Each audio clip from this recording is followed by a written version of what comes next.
While classrooms across eastern North Carolina stand empty and students and teachers are tucked away at home, we know a great secret.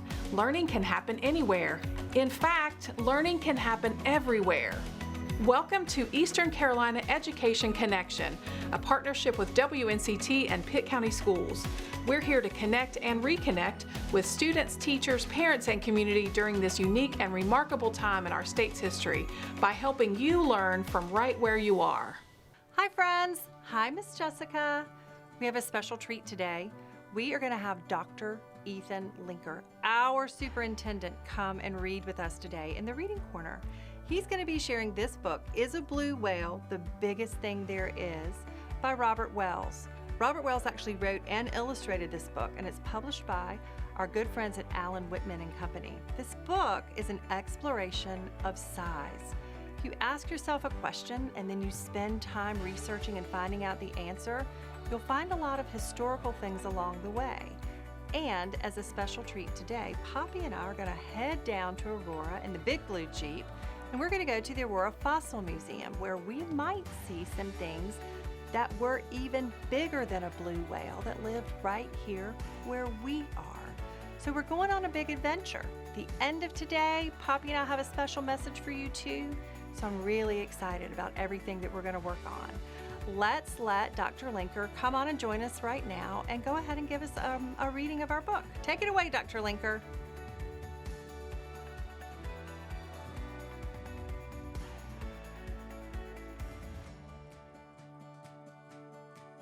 Hello, I'm Ethan Linker, the school superintendent, and today we're going to read Is a Big Blue Whale the Biggest Thing There Is by Robert Wells. And this will be the last show of our TV season this year. I'd like to just wish all the kids, I know you've been on summer break maybe for 2 months, but to have a great summer, and we look forward to having everyone back next year as normal a school year as possible. Thank you.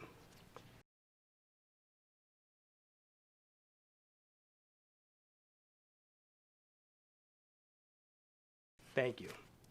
Have a great summer. Thanks to all of our teachers and all of our staff for doing an amazing job with this television show as we get ready for what will be, hopefully, coming back to a special year in August. Thank you. Hi friends, we are here today at the Aurora Fossil Museum with Miss Cynthia Crane. She's going to take us through and show us all the things that this museum has to offer. Tell us just a little bit about what happens here in Aurora. Hi Ashley. Hi everybody. My name is Cynthia Crane. I'm the Executive Director of the Aurora Fossil Museum. I'm a paleontologist and a geologist as well. And we're standing here in the Nutrient Mine Room. So talk to us just a little bit about everything that happens here in this particular museum and what your guys' work is around. Well, the Aurora Fossil Museum was founded in 1976 and opened in 1978. And it's focusing on the rich paleontology history of the local area.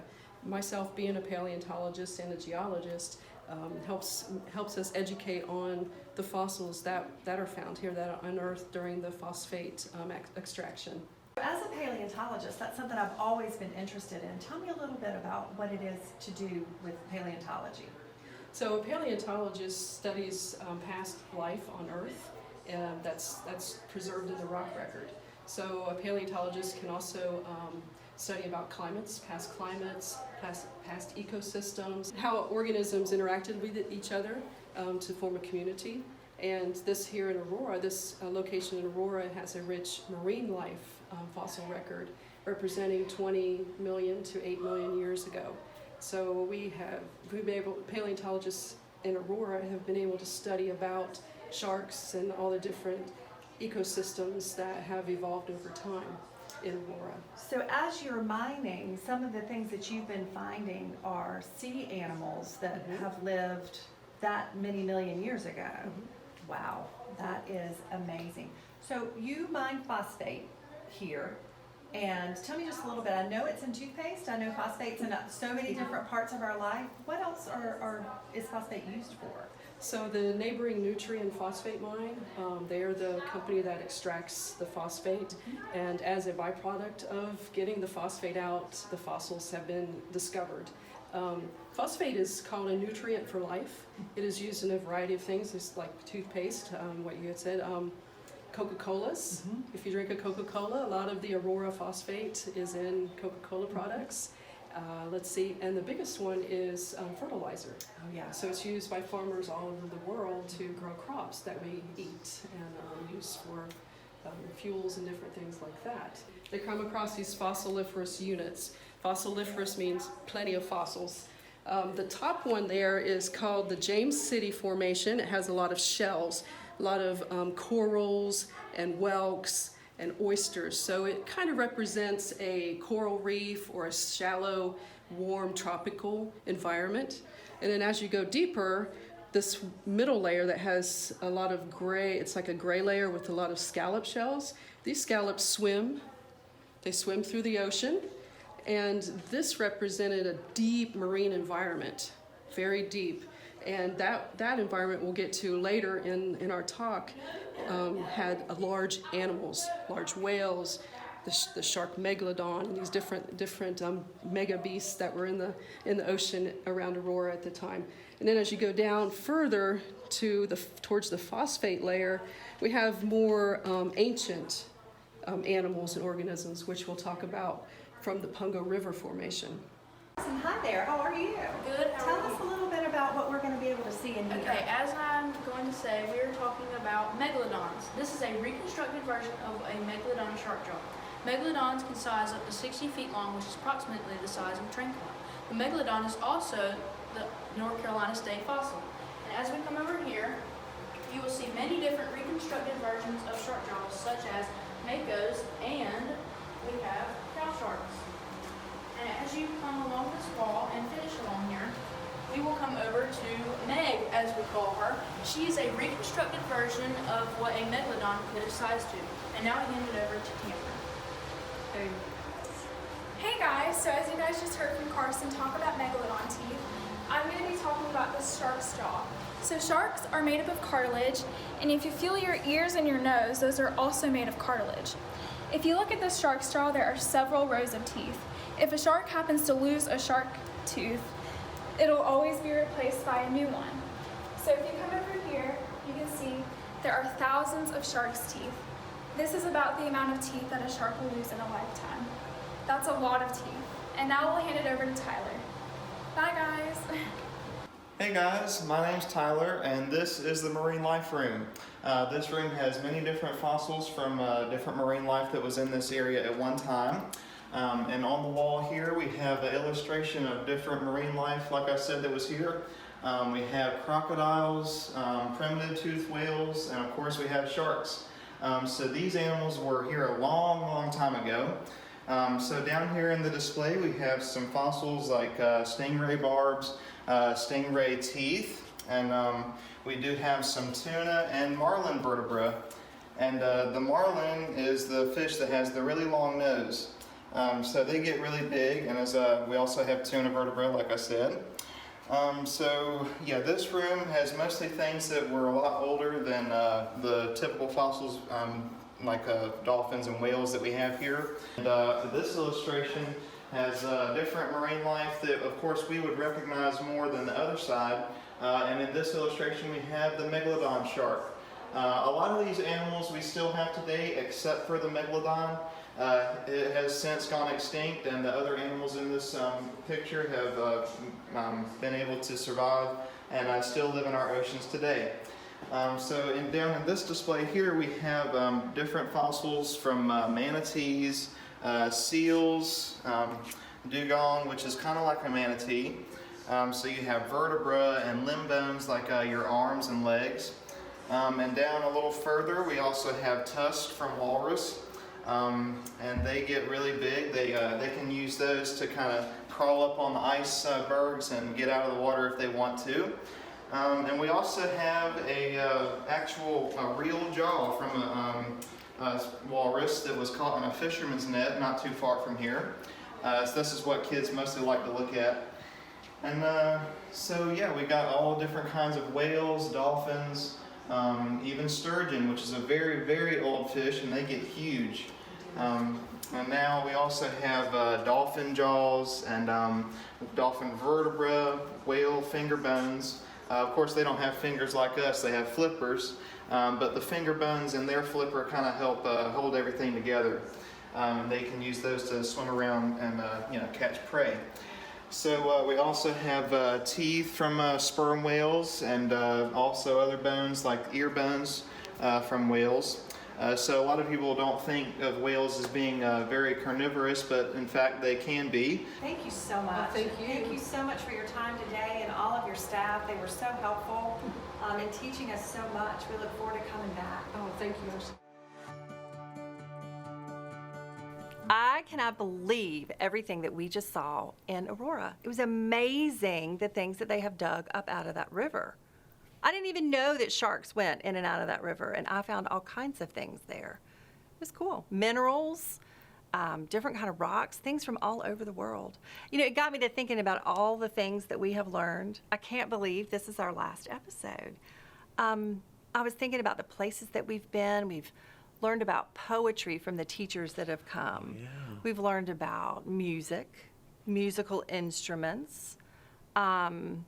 We've learned about art and how to create things I would have never known how to create. I've gone home and done some of the science lessons that we've learned about through the teachers that have come through to do the science lessons at home, just to check them again. It was so cool. I love the fact that all of our students have been able to show things on our Facebook page and send them just to you and I, Poppy, so that we could see the things that they were doing.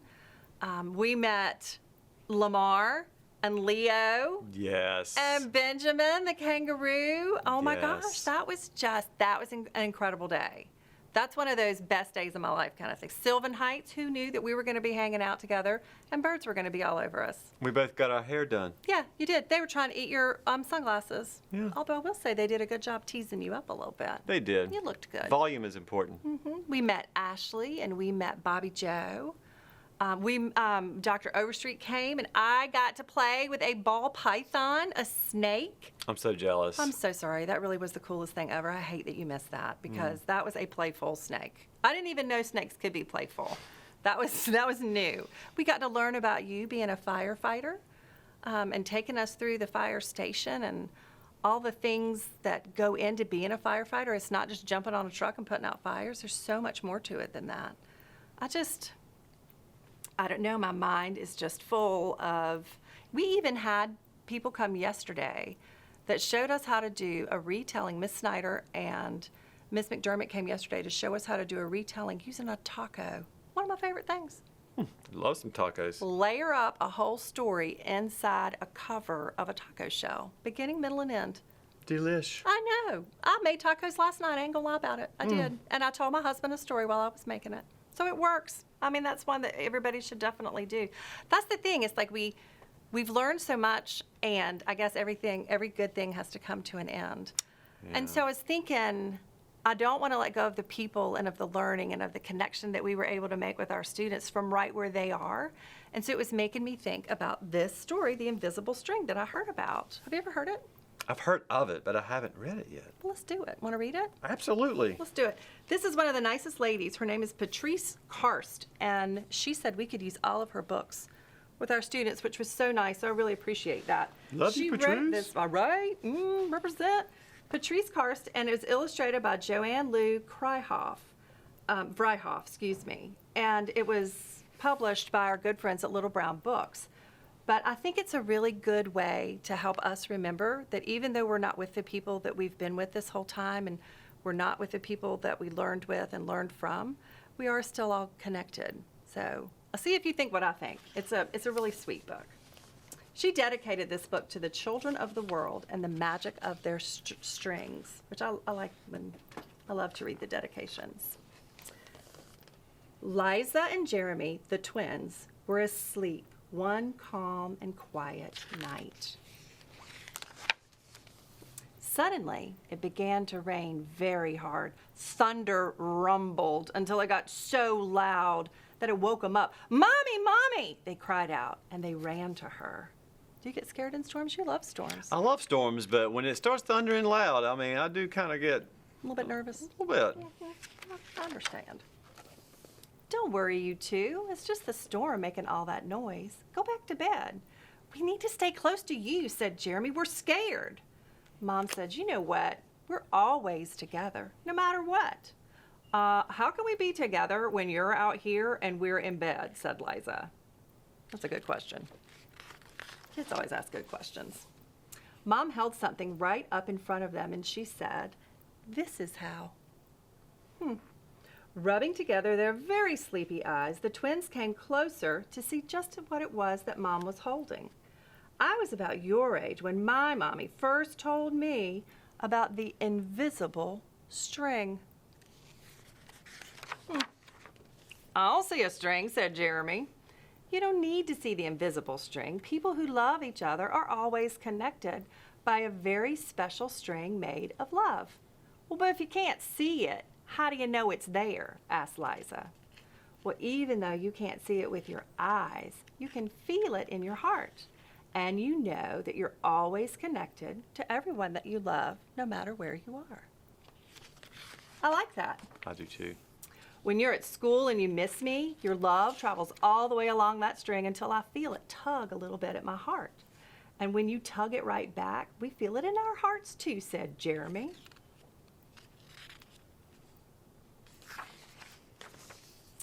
Does Jasper the cat have an invisible string? Liza asked. She sure does, said Mom. And best friends like me and Lucy? Asked Liza. Well, sure, best friends have them too. Well, how far can that string reach anyway? It can reach anywhere and everywhere, said Mom, no matter what. Huh, would it reach me even if I were in a submarine and I was captain deep down in the ocean? Asked Jeremy. Yes, Mom said, even there. They made those fish be a heart. That's awesome. I like that. They travel in schools. I guess they're really smart. All the time. How about on a mountain climber? All the way up in a mountain, even there? Or a dancer all the way over in France? Even there. A jungle explorer? Even there. How about an astronaut all the way out in space? Yep, it would reach even there. Then Jeremy quietly asked, could my string maybe even reach all the way to Uncle Brian up in heaven? It sure could, said Mom, even there. Does the string go away when you're mad at us? Never, said Mom. Love is stronger than anger, and as long as love is in your heart, then that string will always be there. That looks very similar to something my daughters did. Even when you get older and you can't agree about things like what movie to see or what game to play in the back seat or what time to go to bed, oh, that's right, you two really should be in bed. And with that, they all laughed as Mom chased the twins right back to their beds. Within a few minutes, they were asleep, even though the storm was still making the same old loud noises. And as they slept, they started dreaming of all the invisible strings that they have, and all the strings that their friends have, and that their friends have, and that their friends have, until everyone in the world was connected by invisible strings. And from deep inside, they now could clearly see no one is ever alone. How about that? That's the end. So that's why I was thinking that, okay, we might not be together anymore, and we might not be seeing all the folks that we've been seeing, and we might not be able to see the students that we've been seeing. And even all this time that our students have been at home and away from their teachers, they were never really away from anybody. So I thought, well, I have a heart, and you have a heart. And when I press on my heart, I can think about all those people that we're connected to and still know that they love us and that we love them, even though we're not going to be with them. And we can press them together from all the things that we did and enjoy and remember. And then we really won't be saying goodbye. We'll just be saying until next time. Right? Yeah. Okay. What'd you think? I think that sounds like a fine idea. Yay. You know what it reminds me of? Tell me. If everyone's connected by strings, it's almost like it's like a web. Oh, like a spider. We remember we did that book, The Diary of the Spider. Oh, yeah. Oh my gosh, and we talked about how he went to the gym and he had to have good, strong legs and strong abs and stuff. Oh, yeah. Every day's leg day for a spider. Right, because they don't need abs as much. But that whole web of connectedness, we all kind of sitting on that web. That was a very cool connection. Well, thank you. Thanks, Poppy. You always take it back to the books. I appreciate that. Well, Smart. thank you. Smart. Well, whereas we're not really saying goodbye, we might be signing off from our last episode, but we wanted to thank all of you for coming and spending time with us during the day, even if it was a little bit, and going on adventures with us. And we hope you have a great rest of the summer, and we look forward to seeing you in the fall. Have a good one. Bye. Just one more thing. Poppy and I really wanted to take a second and thank everybody who has come out to help us. All the amazing teachers, all of our guest readers, folks from county office, our music teachers, our art teachers, our science teachers, our guidance counselors, classroom teachers that have come in and really spent a lot of time preparing lessons and getting things ready for everybody to see. It has just been wonderful. And we just so appreciate all of that. And we wanted to thank you guys for watching and for learning with us from right where you are. I'm so glad we got to spend this time together on Eastern Carolina Education Connection, and I'm really looking forward to our next episode where we can learn and explore together from right where you are. You can also connect with us on Facebook using the information below. We look forward to seeing you for our next episode.